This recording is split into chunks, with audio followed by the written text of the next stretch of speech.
बिस्मिल्लाहिर्रहमानिर्रहीम अस्सलाम वालेकुम डियर स्टूडेंट्स। इस वीडियो में हम डिस्कस करेंगे नाइन्थ क्लास मैथमेटिक्स की जो बुक का बेटा उसका चैप्टर नंबर 1 और चैप्टर नंबर 1 की बेटा जो एक्सरसाइज है 1.5 उसका क्वेश्चन नंबर बेटा 2 जो है। क्वेश्चन नंबर 2 का बेटा 4 पार्ट है, 4 जुज हैं, फर्स्ट वाला, सेकंड वाला, थर्ड और ये फोर्थ। इन चारों को बेटा हमने क्या करना है, सॉल्व करना है और इसमें फाइंड क्या करना है, कहता है आपने ये बताना है बेटा इनमें से कौन कौन से मैट्रिसेस यानी कौन से कालब जो हैं वो नादर कालब हैं और कौन से गैर नादर कालब हैं, यानी कौन कौन से सिंगुलर हैं और कौन कौन से नॉन सिंगुलर हैं। बेटा सिंगुलर हम कहते हैं नादर को और नॉन सिंगुलर हम कहते हैं गैर नादर कालब को। उर्दू में नादर कालब और इंग्लिश में उसको सिंगुलर मैट्रिक्स बोलते हैं। और बेटा जो गैर नादर कालब होता है उसको इंग्लिश में क्या बोलते हैं, नॉन सिंगुलर मैट्रिक्स। तो अब आपने याद ये रखना है कि बेटा जो सिंगुलर मैट्रिक्स होता है यानी नादर कालब होता है वो वाला कालब नादर कालब या सिंगुलर मैट्रिक्स कहलाता है बेटा जिसका हम डिटर्मिनेंट लें यानी कि मक्ता लें तो आंसर क्या आए, मक्ते का डिटर्मिनेंट का आंसर क्या आए, 0 आए। अगर बेटा हम किसी मैट्रिक्स का ए बी सी डी किसी भी मैट्रिक्स का अगर हम डिटर्मिनेंट लेते हैं, मक्ता लेते हैं, तो उसके डिटर्मिनेंट यानी मक्ता का आंसर अगर 0 आ जाता है तो उसको हम कहेंगे कि ये वाला जो बेटा आपका मैट्रिक्स है, ये वाला जो आपका कालब था ये सिंगुलर मैट्रिक्स है यानी कि नादर कालब है। और अगर उसका आंसर 0 नहीं आता, 0 के अलावा जो मर्जी आ जाए, प्लस में या माइनस में कोई भी वैल्यू आ जाए 0 के अलावा, तो वो बेटा फिर हमारा जो मैट्रिक्स होगा, जो कालब होगा, वो क्या कहलाएगा, गैर नादर कालब या जो है बेटा उसको हम इंग्लिश में क्या कहेंगे, नॉन सिंगुलर मैट्रिक्स। तो इसमें हमने यही फाइंड करना है कि कौन कौन से सिंगुलर हैं और कौन कौन से नॉन सिंगुलर हैं। तो अब बेटा कैसे करेंगे, यहाँ पे हमें पहले इसका डिटर्मिनेंट निकालना पड़ेगा, मक्ता निकालना पड़ेगा ए का।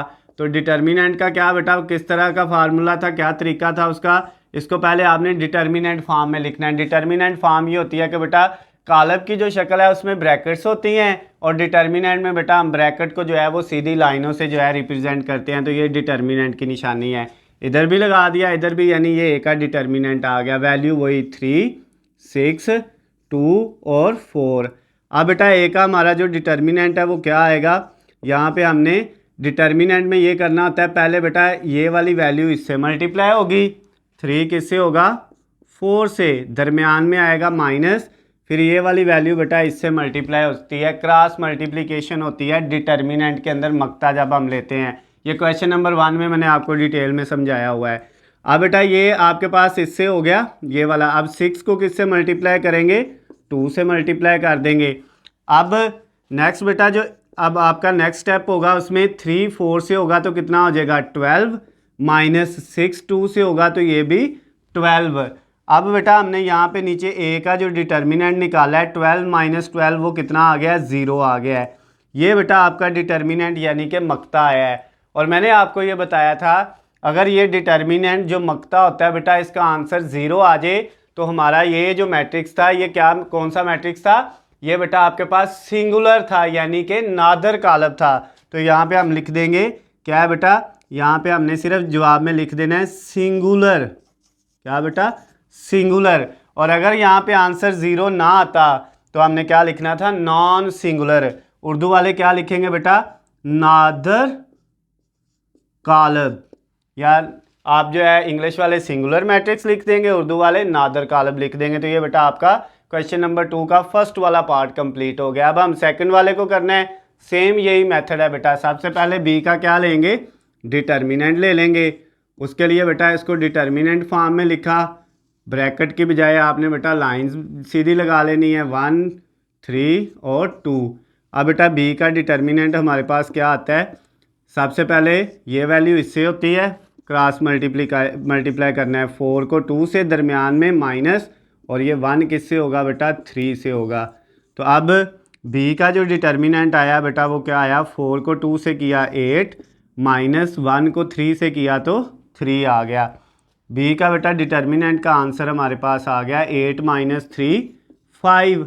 ये आंसर आ गया बेटा इसके डिटर्मिनेंट का, यानी मक्ता जो अब हमने बी का लिया तो वो आ गया 5। क्या ये 0 आया, नहीं आया। अगर 0 नहीं आया तो फिर बेटा इसका मतलब, सॉरी 0 अगर आ जाता आपका तो फिर क्या होना था, सिंगुलर मैट्रिक्स यानी नादर कालब होना था। अब 0 नहीं आया, 0 के अलावा जो भी वैल्यू आई है तो इसके नीचे हमने फिर क्या लिख देना है, ये एक नॉन सिंगुलर, क्या है बेटा, नॉन सिंगुलर मैट्रिक्स है। कौन सा बेटा, गैर, उर्दू वाले क्या लिखेंगे, गैर नादर कालब। ये बेटा उर्दू वालों ने लिखना है और इंग्लिश वालों ने क्या लिखना है, नॉन सिंगुलर मैट्रिक्स। ये आ गया बेटा आपका आंसर। सेकंड वाला पार्ट भी हो गया। अब हमने थर्ड वाला पार्ट करना है। सेम मेथड है बेटा, आप साथ साथ अब करें। जिसको मसला होता है बेटा उसने मुझसे पूछ लेना है। स्क्रीन पे आपको मेरा नंबर भी नज़र आ रहा है, आप मुझे कॉल करके मैसेज करके जो है वो साथ साथ पूछ सकते हैं या कमेंट्स में भी मुझसे पूछ सकते हैं। सबसे पहले इसका डिटर्मिनेंट लेना है, यानी इसका मक्ता लेना है। तो बेटा इसको डिटर्मिनेंट फॉर्म में लिखा, मक्ता की शक्ल में लिखा, ये 3 है और ये 5 है। अब बेटा इसका सी का डिटर्मिनेंट हम लेते हैं, क्या हमारे पास आएगा, 7 किससे मल्टीप्लाई होगा, 5 से, उसके बाद दरमियान में माइनस, ये -9 किससे मल्टीप्लाई होगा बेटा, 3 से हो जाएगा। अब इन दोनों को मल्टीप्लाई करो, 7 को जब हम 5 से मल्टीप्लाई करेंगे तो ये 35 आ जाएगा, ये माइनस और ये माइनस क्या हो जाएगा, प्लस, और 9 को 3 से करेंगे तो ये बेटा 27 हो जाएगा। उसके बाद बेटा अब इन दोनों को ऐड करेंगे तो ये 62 आ जाएगा। 35 में जब हम 70 जो है बेटा 27 ऐड करेंगे 35 में तो ये कितना हो जाएगा, 62 हो जाएगा। अब ये सी का बेटा डिटर्मिनेंट आपके पास आ गया है। सी का डिटर्मिनेंट क्या, 0 आया है। अगर 0 आता तो ये कौन सा मैट्रिक्स होना था, सिंगुलर मैट्रिक्स। अब 0 नहीं आया तो बेटा ये कौन सा है, नॉन सिंगुलर मैट्रिक्स। उर्दू वाले इसको क्या लिखेंगे, गैर नादर कालब। उसके बाद बेटा लास्ट वाला जो हमारा क्वेश्चन नंबर 2 का 4th वाला पार्ट है, डी वाला, इसको बेटा अब हमने करना है। तो अब सबसे पहले हमने क्या किया, डी का डिटर्मिनेंट यानी मक्ता लेना है। तो इसको बेटा आपने डिटर्मिनेंट की शक्ल में लिख लेना है, यानी 5 -10 -2 और 4। अब बेटा यहाँ पे आपने जब इसको सॉल्व करना है तो ये वैल्यू इससे मल्टीप्लाई हो जाएगी, 5 4 से हो गया, दरमियान में माइनस, और ये वैल्यू इससे होनी है, -10 किससे मल्टीप्लाई हो जाएगा बेटा, वो -2 से मल्टीप्लाई हो जाएगा। तो अब बेटा इनको मल्टीप्लाई करके लिख लें। जब हमने 4 को 5 से मल्टीप्लाई किया तो कितना आ गया, 20 आ गया। दरमियान में ये जो माइनस है ये ऐसे ही रहेगा, क्योंकि बेटा आगे जो दोनों वैल्यू हैं वो दोनों माइनस की हैं, तो वो दोनों माइनस माइनस मल्टीप्लाई होकर क्या हो जाएगा, प्लस हो जाएगा, यानी ये दोनों ख़त्म हो जाएंगे। 10 को 2 से करेंगे तो ये कितना आ जाएगा बेटा, 20 आ जाएगा। अब 20 में से 20 माइनस करेंगे तो क्या आ जाएगा बेटा, 0 आ जाएगा। यानी जो डी था उसका डिटर्मिनेंट, उसका मक्ता कितना आ गया बेटा, 0 के इक्वल आ गया है। अगर 0 आ गया तो इसका मतलब फिर ये कौन सा मैट्रिक्स है बेटा, ये सिंगुलर मैट्रिक्स है। ये कौन सा बेटा, singular matrix. Singular matrix means नादर कालब। कौन सा कालब है बेटा, नादर कालब है, यानी सिंगुलर मैट्रिक्स है। तो ये आपका जो क्वेश्चन नंबर 2 था 1.5 एक्सरसाइज 9th क्लास मैथमेटिक्स की बेटा, उसके चारों पार्ट हमने कंप्लीट कर लिए हैं।